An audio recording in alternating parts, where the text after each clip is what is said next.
Hi, Scott Orlin with Cinema Magazine. It is the end of the Toronto Film Festival, and I've seen about 18 or 19 movies. But one of the ones that really just stuck out with me is a movie called Good Joe Bell. And I'm here with the creator of that movie, the director, Reinaldo Marcus Green. First of all, let's just kind of just touch base really quick about Toronto. How important, because you were actually trying to sell your movie there, not just to showcase it. How important is a festival like that for you? It's extremely important. I mean, obviously, it's a global festival. Toronto has a lot of reach. I was fortunate to play my first feature film, Monsters and Men at Toronto. So it was great to be back as an alum. Yeah, I mean, as a filmmaker, obviously, to get into any festival is amazing, but to get into a top festival like Toronto, especially at a year where they're taking fewer and fewer titles, I think was super special. Cameron is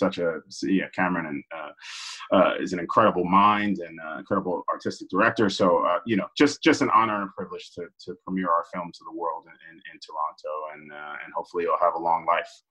What's so incredibly special about this movie is it resonates on a topic that is so in tune with what's happening today, and that is bullying.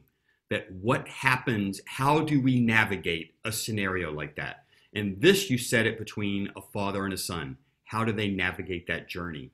Can you talk a little bit about how you set up a movie like that on emotional textures to give an audience something that maybe it's just not from a newspaper article?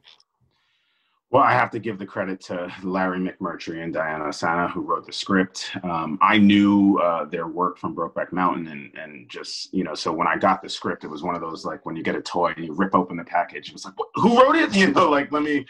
So it was just, obviously, it was a young director, incredible to get a script by, Academy Award winning writers. And it was everything that you can think of in terms of emotionality when reading the script. I got to the end of it, and my wife is like giving me the tissues, and it's like, how can I be a part of this project? I remember calling my agent saying, what do I have to do? And what I had to do was meet Mark Wahlberg, and who was already attached to the film. And I was living in Italy at the time, and I remember I had to fly from Italy to Boston to meet him where he was finishing a Pete Berg movie. And of course, I'm like, I have 24 hours. I'm standing. I have to meet him in a hotel. I don't know. It was, a lot of nerves. And I sit down with him, and he's such an easygoing guy. And immediately, exactly the way he pulls you into a film is how I got pulled into that meeting. I was, I feel like I've known him my whole life, and I'm talking to somebody it's just so relatable. And that's such an asset to a film like this, right? Because you need that voice, you need someone, that anchor to bring you in and be that relatable character, who you love and maybe at times you can't stand. And that's a dad, good, bad, or indifferent. And I don't know too many other dads that don't have those qualities.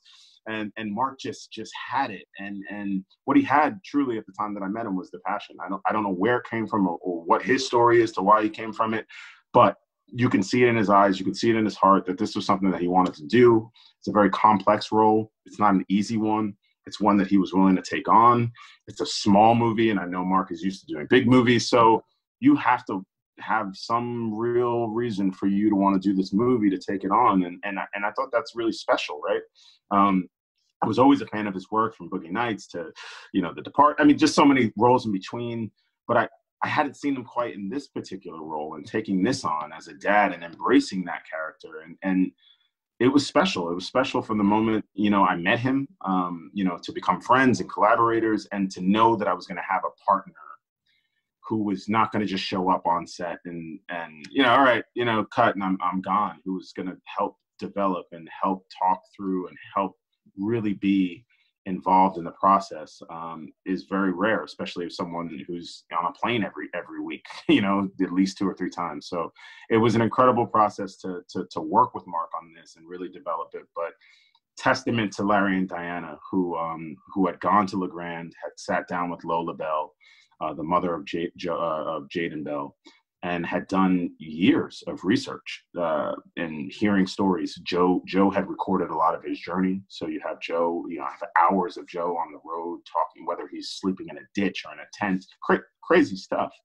The things that were going on in his head, and the encounters on the road. And it was just this incredible story, but what you came to know that there was a little bit of a darkness there, right? Like Joe was going through some things, and the movie is not easy on Joe. The movie doesn't let up on Joe, which I think is important, right? Because I think it's important to know that the struggle continues, and I think that will help folks that are watching the film understand that we're not saying it's fixed and we've solved the problem here.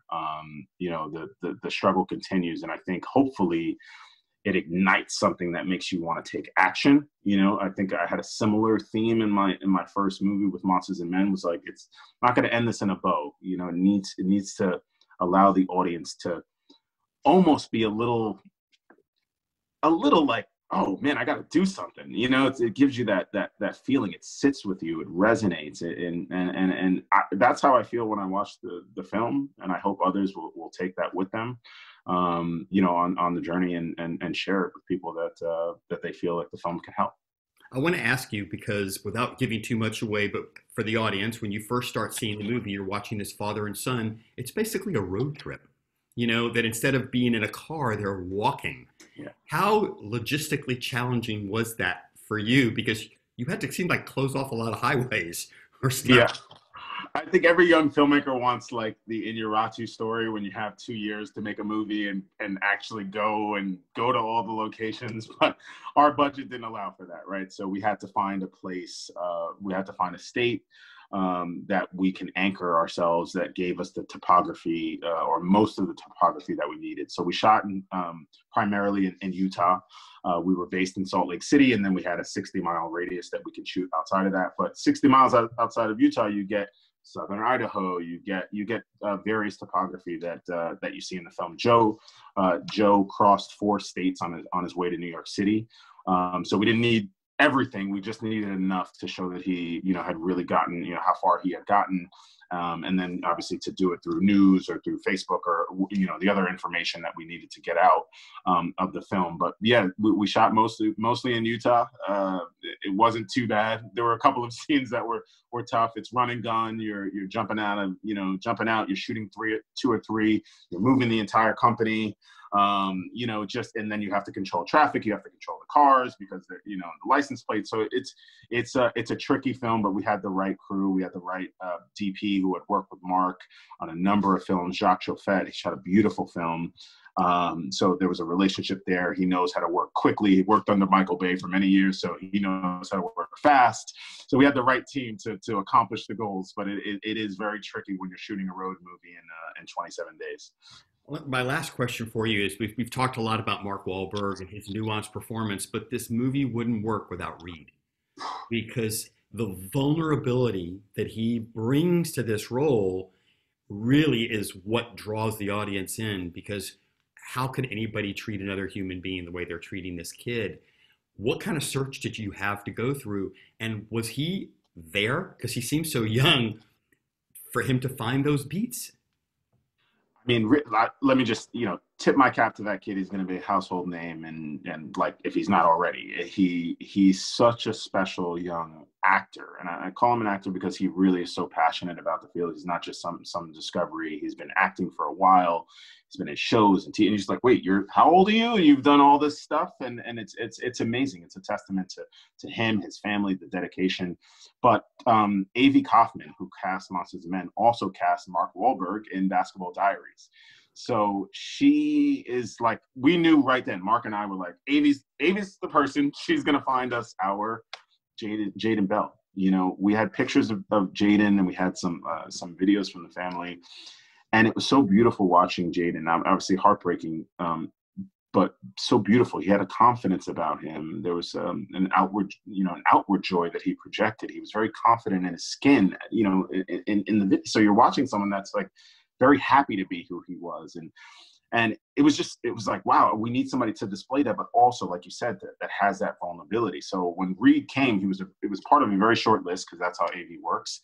And we knew he had the face. He was a little older, thank God, so then I could work more than a 6-hour shift. I could, maybe work 8. So, he was 18, but he looked super young. He had this innocent face. It was like watching a young Leonardo DiCaprio or something. I was like, wait, is this what's happening? And I put him in the room with Mark, and we shot, a couple of, we rehearsed a few scenes from the film, and just in the way that I read it was like, we were all tissues, like, what, and this is no camera. And if I'm crying with no camera, I know I'm going to be crying once the camera's on there. And he has the intangibles.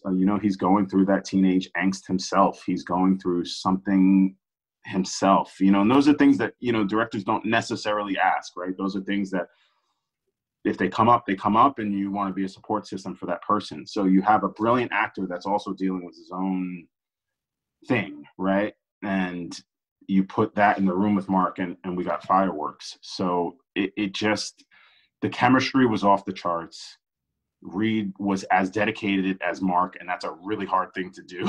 Mark is one of the hardest working people I've ever met in my life. He's up at 3 a.m. He's read the script twice and had lunch by 10? He's just one of those folks. And so, to have someone like Reed, who's as young and taking on a role with a superstar, but to do it seamlessly and to really do the justice that he did to Jaden's story, it's incredible. I know he's gonna touch people's hearts. It's like you can't help but be so proud of that when you watch the film, because people are going to be able to share Jaden's story. I feel like in the most truthful way that we could have done it. There's no film without mistakes or whatever, but we hope that we did it justice, and we hope that we did the family proud. Reinaldo, I can congratulate you, because I think the film turns out, and it's a very proud movie. Thank you so much for your time. Good luck on selling it. Thank you. Audiences in Germany, you'll be able to see the movie soon. Reinaldo, thank you so much. Awesome. And Scott Orlin. Until next time. Thank you very much. Okay. Bye-bye.